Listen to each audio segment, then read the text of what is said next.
What's up, guys? It is Doug and welcome to a special edition of Spooky Villages. Yes, today I'm going to talk about mugs. I don't typically talk about mugs on this channel, especially not review them, but I'm making an exception in this case. So for the 20th anniversary of Spooky Town this year, Gift Spice, the Lemax dealer, in association with Lemax, they actually put together a really cool line of merchandise celebrating the 20th year anniversary. And one of the big things in it is the mugs. They have a small mug collection of 4 and a pint glass as well. And I actually have them today to talk about. And they're worth talking about because what's on them is really, really cool in my opinion. Gift Spice was teasing these on Instagram last week actually. And lo and behold, I had a mystery box on my way earlier this week. And when it showed up, I actually had the full mug collection here for me, which was very, very nice of Gift Spice. They've been very kind to me in the past. I really appreciate it. They wanted me to share some, but they also gave me a second set to give to you guys. So we're gonna do a giveaway here. I'm gonna need something from you, something fun here we'll do at the end of this video, but let's talk about these mugs, shall we? So before we actually get into the mugs here is the pint glass that's part of this collection. Right here, you can see. It's got the logo on the front of it, and it says on the back, cheers to 20 years of hair-raising collecting. Those of you that have a bar set up, this would look really cool as decor. I know my older brother, actually, he has a bar in his basement with a bunch of old vintage Budweiser stuff.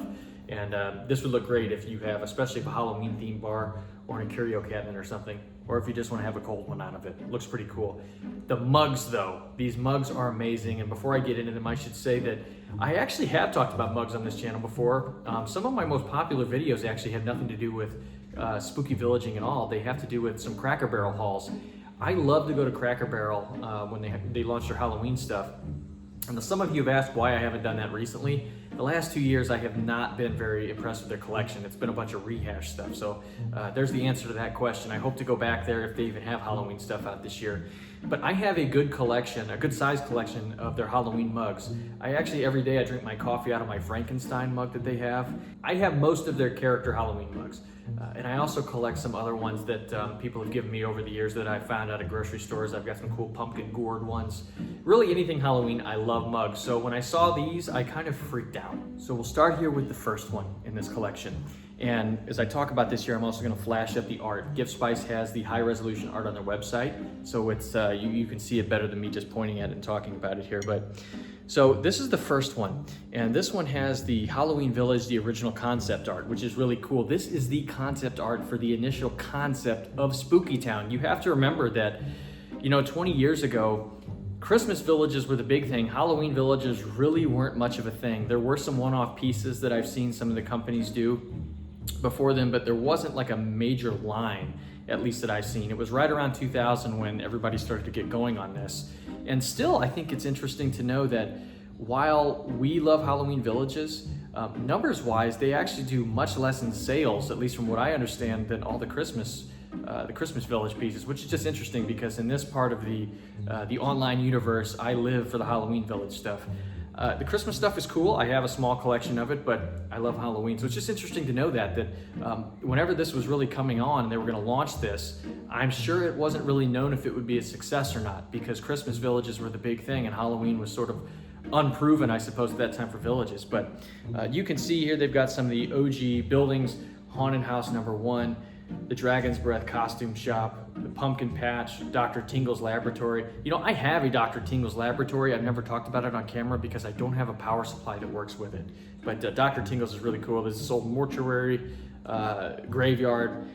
I love how this concept stuff looks, right? You have to understand, like to me and probably to many of you watching, this is like seeing the lyrics from one of your favorite artists like scrawled on a notebook or something, right? This is important stuff. It's really cool. And the fact that these mugs, they could have, just slapped the logo on it and called it a day, but the fact they put all this concept art all over them, they make them showpieces as well. I know that eventually whenever I move here, I'm gonna do an office kind of studio thing and I plan to decorate with these. So you can see also the inside here. This one is black. Several of them have different colors, but that is the first one here. So these next 3 mugs actually feature a single building, but various pieces of concept art, and there are 3 classics. So the first one here, Rest in Pieces Mausoleum.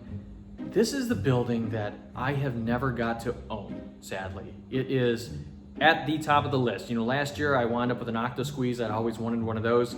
Right after that, and really probably even more so than an octo squeeze, is the RIP, the Mausoleum. It's huge, it has a ton of animation. It's very hard though to find one that works, like with everything working on it, because it's very complex mechanically. There's a bunch of stuff going on with it. One of these days I'm going to get a mint one, or at least close to mint, and I'm going to do a video of it. But you can see from the art here though, like how cool this piece actually looks even in the concept drawings. And it pretty much turned out exactly like what's on here. If you've never got to see this building in person, it is massive. I can't wait to do a video on it. I've only seen it once at a pumpkin patch, and actually the one that I saw, I don't think everything was running on it. Surprise, surprise for that piece, but it's a classic. And this is from 2005. One day you will see me get that piece and I'll do a video of it. The next one here we have, and the inside is green. I love how they're different colors. This is the Pillager. This is the famous pirate ship. And I love how on this concept you can see the different views of it, and how, man, it looks like a real pirate ship, right? And it just looks really cool. The concept here is awesome. The Pillager, sadly, I've never done a video on this one either, and I did own it. This is actually before I started the channel, whenever I got into Lemax Spooky Town, more on that story in a minute, I wound up with a massive score of stuff I found on Craigslist, right? This is like a year or two after I got into it, and somebody was selling a tote locker, and they had all of the pirate stuff. And this is before I knew I was going to do my Spooky Villages channel, and just because to make money for other pieces that I did want, I wound up selling the Pillager. I wound up selling the Isle of Doom Lighthouse. I wound up selling all of those rare pirate pieces. Heck, I sold them to somebody on one of the Facebook groups, so probably you could be watching this if I sold it to you. But I really, really regret that pirate, selling all that stuff back then. But I did have a Pillager, and it looks amazing. If you've never seen it, it's the pirate ship that rocks back and forth. Again, those pirate ships are sort of, they can be problematic mechanically, because when they rock back and forth, that mechanism was susceptible to breaking or breaking down, and so they don't. A lot of them don't rock anymore, but they're full of lights. They have amazing sound. They're awesome showpieces, and the Pillager is sort of the flagship of that, right? That is one of the best ones. It's cool that they did the concept art of the Pillager. It's a classic, and I know that many of the folks who love the pirate theme, that's one of, if not their favorite building, if you can call a ship a building. You know what I mean, though. Ah, yes, and the final one, the one that is closest to my heart, the Mad Pumpkin Patch. Yes, this one, I love seeing this. I wish I had the art for this, like to blow up as a poster. I love the Mad Pumpkin Patch. I love it a lot. It's one of my favorite buildings of all time. And hint, I actually have shot my favorite Lemax buildings of all time, my top 10. You're gonna see that here sometime soon. And you will see the Mad Pumpkin Patch on that list. I love seeing the different concept though, art that they, like the original concept to what it would finally be. It didn't change a ton, but I actually like the final version even more than the original concept. I like how they added the spooky farm, and the original one didn't. I adore the Mad Pumpkin Patch though. It's a building that, well, I don't want to spoil too much of that video coming up, let's put it that way, but I love the Mad Pumpkin Patch. And guys, that is the entire collection. Again, with those mugs, Lemax could have just put like a logo on the front of them and just called it a day, the 20th anniversary logo, but no. To show that concept art like that, that is something very special for a lot of collectors. I know it is for me, and I'm sure it is for many of you. I can't wait to display those. Of course, I'd love to drink coffee out of them, but those are going to stay in my personal collection. And I'm going to have a display made out of them with some of the 20th anniversary stuff. And again, there's more stuff on Gift Spice website as well. You should check that out. They have a full line of 20th anniversary merchandise. And thank you very much to Gift Spice for sending me this set. It was a very nice surprise. But as I mentioned, they gave me an extra set to give to you all, or to give to somebody. So what I'm going to do here is, I've done giveaways in the past where I ask you guys to share a story. So what I'm going to do is ask you all to share your story below in the comments to enter how you got into Lemax Spooky Town. You can say either the first time you saw Lemax Spooky Town, how you got into the hobby, something like that. But how did you get into Lemax Spooky Town? And I've shared on this channel here before how I got into it, but I'll start off here in case you've never seen that before or heard the story.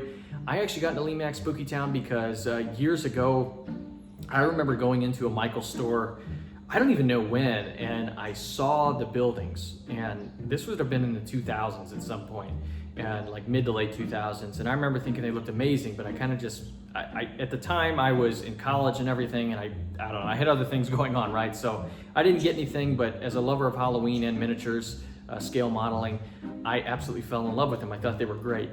It wasn't until a couple years later the mid 2010s, whenever I wound up going to a pumpkin patch and I saw a display. You can actually see the display here because I took pictures of it that day. And that's when I remembered, oh yeah, they have these things. I need to look into them at Michael's. Well, I found out they were at Michael's.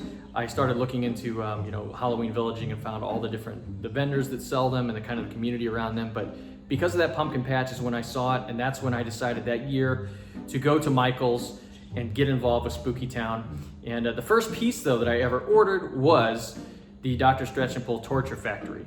And I love that piece. So that one's always very sentimental to me. But that's how I got into Lemax Spooky Town. And then from there, I went crazy. Buying stuff, getting a storage unit, as I mentioned in that Pillager story, and then starting this channel afterwards so I could connect with other spooky villagers, people who love it, and so they could see what the buildings look like. So that's my story. So if you guys want to enter, just leave a comment below how you got into Lemax Spooky Town. You'll be entered in, and I will select a random person out of that, and I'll do a video next week where I select the winner, and I will send you a full set of the 4 mugs and the pint glass.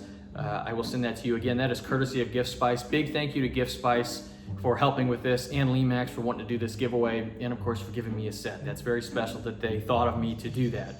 Yeah, guys, that is it. Thank you very much. I hope you guys enjoyed this video. A little bit different than normal, but I think it was worth talking about, and of course doing a giveaway is awesome. But I love these mugs. They look amazing. Gift Spice has them, and check out some of the other 20th anniversary Lemax Spooky Town stuff that they have.